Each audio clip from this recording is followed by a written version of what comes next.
अहम ब्रह्मास्मि। दोस्तों, एक क्षण के लिए अपनी आंखें बंद कीजिए और बिना किसी जल्दबाजी के, बिना किसी निष्कर्ष पर पहुंचे, केवल एक प्रश्न को अपने भीतर उतरने दीजिए कि मैं कौन हूं। और जैसे ही यह प्रश्न आपके भीतर गहराई में जाने लगता है, आप पाएंगे कि जो कुछ आप अब तक मैं मानते आए थे, आपका शरीर, आपका नाम, आपकी पहचान, आपकी उपलब्धियां और आपकी असफलताएं, ये सब बदलते रहते हैं। और फिर भी कुछ ऐसा है जो हर परिवर्तन के बीच स्थिर बना रहता है, कुछ ऐसा जो हर अनुभव का साक्षी है। और वेदांत उसी साक्षी की ओर इशारा करता है जब वह कहता है, अहम ब्रह्मास्मि, मैं वही हूँ जिससे यह पूरा अस्तित्व बना है। नमस्कार दोस्तों, यह माइंडफिट स्पिरिचुअल सीरीज का वह पड़ाव है जहां हम केवल ज्ञान इकट्ठा नहीं कर रहे, बल्कि अपने अस्तित्व की जड़ तक पहुंचने का साहस कर रहे हैं। जहां हर एपिसोड आपको बाहर की दुनिया से हटाकर भीतर की उस यात्रा पर ले जाता है जहां सच्चे उत्तर मिलते हैं और जहां वेदांत केवल पढ़ा नहीं जाता, बल्कि धीरे धीरे जिया जाने लगता है। सबसे पहले आज जानते हैं अहम ब्रह्मास्मि का अर्थ। एक वाक्य नहीं, एक अनुभव। जब वेदांत कहता है अहम ब्रह्मास्मि, तो वह आपको यह नहीं कह रहा कि आप कोई विशेष व्यक्ति बन जाए या अपने आप को किसी उच्च सत्ता के रूप में आप कल्पना करें, बल्कि वह आपको उस भ्रम से, उस कन्फ्यूजन से बाहर निकाल रहा है, उस अज्ञान से बाहर निकाल रहा है जिसमें आप खुद को केवल एक सीमित शरीर और मन मानते हैं। क्योंकि जो कुछ भी बदलता है वह आप नहीं हो सकते, और जो हर परिवर्तन को देख रहा है, जो हर अनुभव का साक्षी है, वही आपका वास्तविक स्वरूप है, वही ब्रह्म है। आदि शंकराचार्य ने इसी सत्य को एक पंक्ति में समेटते हुए कहा था, ब्रह्म ही सत्य है और जीव उसी ब्रह्म का स्वरूप है। और यह कोई बौद्धिक निष्कर्ष नहीं है, बल्कि एक ऐसी अनुभूति है जिसे जब कोई जान लेता है तो उसके लिए जीवन का पूरा अर्थ बदल जाता है। चलिए इसे जरा एक कथा से समझते हैं। राजा जनक का वैराग्य। जो जल सकता है वह मैं नहीं हूँ। एक दिन दोस्तों, राजा जनक अपने दरबार में बैठे हुए थे और अचानक यह सूचना आई कि उनके महल में आग लग गई है और सब कुछ जल रहा है। और जहां दरबार के सभी लोग घबराकर अपने अपने सामान और परिवारों को बचाने के लिए दौड़ पड़े, वहीं राजा जनक पूरी तरह से शांत बैठे रहे, जैसे कुछ हुआ ही ना हो।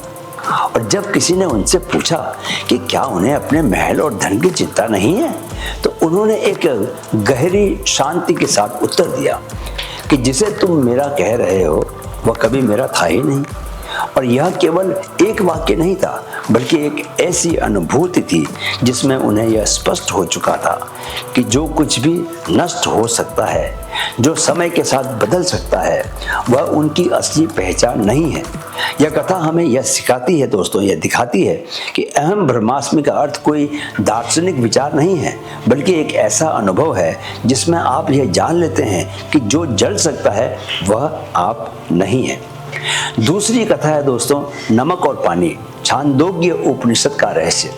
छांदोग्य उपनिषद में एक अत्यंत ही सुंदर सरल उदाहरण दिया गया है, जिसमें एक गुरु अपने शिष्य से कहते हैं कि वह एक पात्र में पानी लेकर उसमें नमक घोल दे और अगले दिन आकर बताए कि नमक कहाँ है। और जब शिष्य अगले दिन आता है तो वह देखता है कि नमक दिखाई नहीं दे रहा, लेकिन जब वह पानी को ऊपर से चखता है, कहाँ से? ऊपर से चखता है तो वह नमकीन लगता है। जब वह बीच से चखता है तो वही स्वाद आता है, और जब वह नीचे से चखता है तो भी वही स्वाद बना रहता है। और तब गुरु कहते हैं कि जिस प्रकार नमक दिखाई नहीं देता फिर भी हर जगह वह उपस्थित है, उसी तरह से चेतना भी दिखाई नहीं देती, लेकिन हर अनुभव में, हर जीव में, हर क्षण में वह व्याप्त है।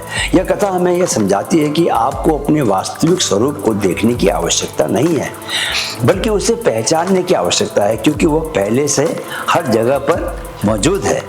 तीसरी कथा है दोस्तों, इंद्र और विरोचन की। इसे मैं पहले भी सुना चुका हूँ, प्रतिबिंब का भ्रम। उपनिषदों में दोस्तों एक अत्यंत ही गहरी कथा आती है, जिसमें देवताओं के राजा इंद्र और असुरों के गुरु विरोचन दोनों ब्रह्म ज्ञान प्राप्त करने के लिए प्रजापति के पास जाते हैं और उनसे पूछते हैं कि आत्मा क्या है। और प्रजापति उन्हें एक पात्र में पानी भरकर उसके सामने खड़ा कर देते हैं और कहते हैं कि उसमें देखो, और दोनों उसमें अपना प्रतिबिंब देखते हैं। और प्रजापति कहते हैं कि यही तो आत्मा है, और विरोचन तुरंत संतुष्ट होकर वापस लौट जाता है और यह मान लेता है कि शरीर ही आत्मा है, क्योंकि उसने शरीर देखा था प्रतिबिंब में। लेकिन इंद्र के भीतर एक संदेह उत्पन्न होता है और वह सोचते हैं कि यदि शरीर आत्मा है तो शरीर के बदलने पर आत्मा भी बदल जानी चाहिए। और वह वापस लौटकर फिर से सीखने लगते हैं, और कई वर्षों की खोज के बाद उन्हें यह समझ में आता है, क्या समझ में आता है, कि जो दिखाई देता है वह आत्मा नहीं है, बल्कि जो देख रहा है वही आत्मा है। यह कथा हमें यह सिखाती है दोस्तों, अज्ञानी तुरंत संतुष्ट हो जाता है, लेकिन सत्य की खोज धैर्य और गहराई मांगती है। अब जरा विज्ञान और भौतिकी, साइंस और फिजिक्स के जरिए भी जानते हैं, क्या सच में हम केवल शरीर हैं? यदि हम आधुनिक विज्ञान की ओर देखें तो हमें पता चलता है कि यह पूरा ब्रह्मांड ऊर्जा से बना है, और जो पदार्थ हमें ठोस दिखाई देता है वो वास्तव में ऊर्जा का एक सघन रूप है। और हमारा शरीर भी लगातार बदलते हुए एटम्स और मॉलिक्यूल्स का क्या है, एक संयोजन है। लेकिन इसके बावजूद एक ऐसा अनुभव है जिसे विज्ञान पूरी तरह से समझा नहीं पाया है, और वह है चेतना। क्योंकि ब्रेन में होने वाली गतिविधियां तो मापी जा सकती हैं, लेकिन वह अवेयरनेस, वह अनुभव जो इन गतिविधियों को जानता है, इनको देख रहा है, इनको महसूस कर रहा है, वह कहां से आता है? इसका कोई स्पष्ट उत्तर विज्ञान के पास आज तक नहीं है। वेदांत यहाँ एक गहरी दृष्टि देता है और कहता है कि चेतना ब्रेन का प्रोडक्ट नहीं है, बल्कि ब्रेन चेतना का माध्यम है। जैसे एक बल्ब स्वयं प्रकाश उत्पन्न नहीं करता बल्कि बिजली को व्यक्त करता है, वैसे ही हमारा शरीर और मन केवल उस चेतना को व्यक्त कर रहे हैं जो पहले से ही मौजूद है, और वही चेतना ब्रह्म है। अब जरा महान आचार्यों की दृष्टि को देखते हैं, वही सत्य लेकिन शब्द सबके अलग। दोस्तों, स्वामी विवेकानंद जी ने इसी सत्य को बहुत सुंदर शब्दों में व्यक्त करते हुए कहा कि तुम समुद्र की एक बूंद नहीं हो, बल्कि एक बूंद में पूरा समुद्र समाया हुआ है। और निसर्गदत्त महाराज बार बार यह कहते रहे कि तुम वह नहीं हो जो तुम अपने बारे में सोचते हो। और जिड्डू कृष्णमूर्ति ने इसे और भी सरल बना दिया जब उन्होंने कहा कि जो देखने वाला है वही देखा जा रहा है।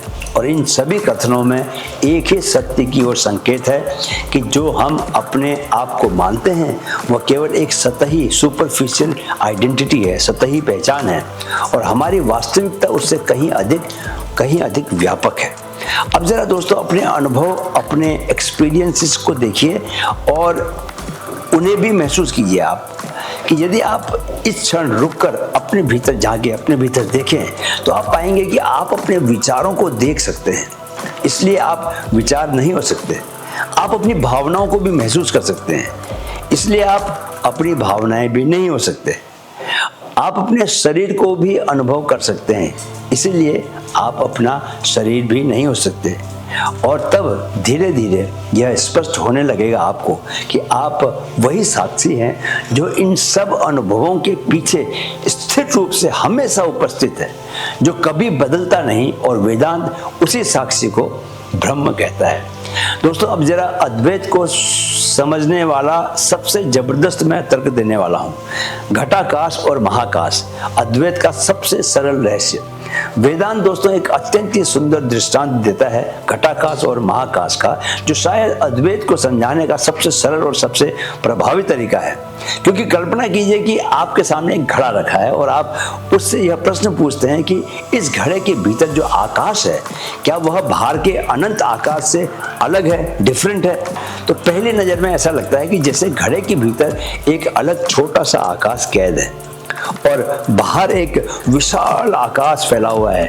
लेकिन जैसे ही यह घड़ा टूटता है दोस्तों, आप अचानक देखते हैं कि भीतर का आकाश कहीं गया ही नहीं, वो हमेशा से उसी महाआकाश का हिस्सा था जो बाहर था। केवल घड़े की दीवारों ने एक सीमितता, एक लिमिट का भ्रम पैदा किया हुआ था। ठीक इसी प्रकार हमारा शरीर और हमारा मन उस घड़े की तरह है जो चेतना के अनंत आकाश में एक स्थायी सीमा खींच देता है, और हमें ऐसा महसूस होता है कि मेरी चेतना, तुम्हारी चेतना अलग अलग है। जैसे हर व्यक्ति अपने अपने घड़े में बंद एक अलग आकाश लेकर चल रहा है, लेकिन वेदांत हमें धीरे धीरे यह दिखाता है कि यह विभाजन वास्तविक नहीं है। यह केवल शरीर और मन की सीमाओं के कारण पैदा हुआ एक अपरेंट बाउंड्री है, एक नकली, एक दिख रही बाउंड्री है, क्योंकि चेतना कभी बढ़ती नहीं, वह हमेशा एक ही रहती है। जैसे आकाश कभी टुकड़ों में नहीं बढ़ता, केवल पात्र बदलते रहते हैं। और जब यह समझ केवल विचार के रूप में नहीं दोस्तों, बल्कि अनुभव के रूप में उतरती है, तो अहम ब्रह्मास्मि का अर्थ अपने आप से स्पष्ट हो जाता है।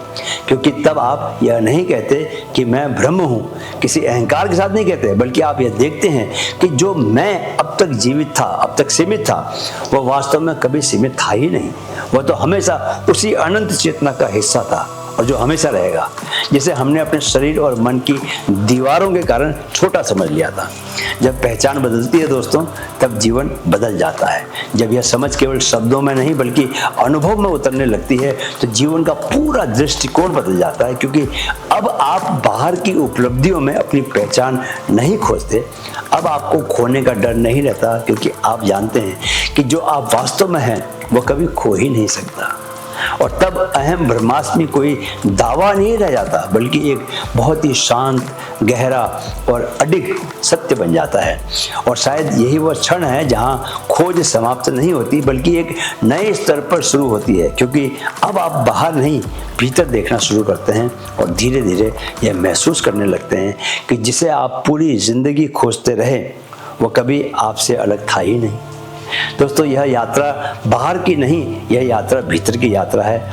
और शायद आप अब उस द्वार पर खड़े हैं जहां से असली जीवन शुरू होता है। मिलते हैं अगले वीडियो में। जय श्री कृष्णा।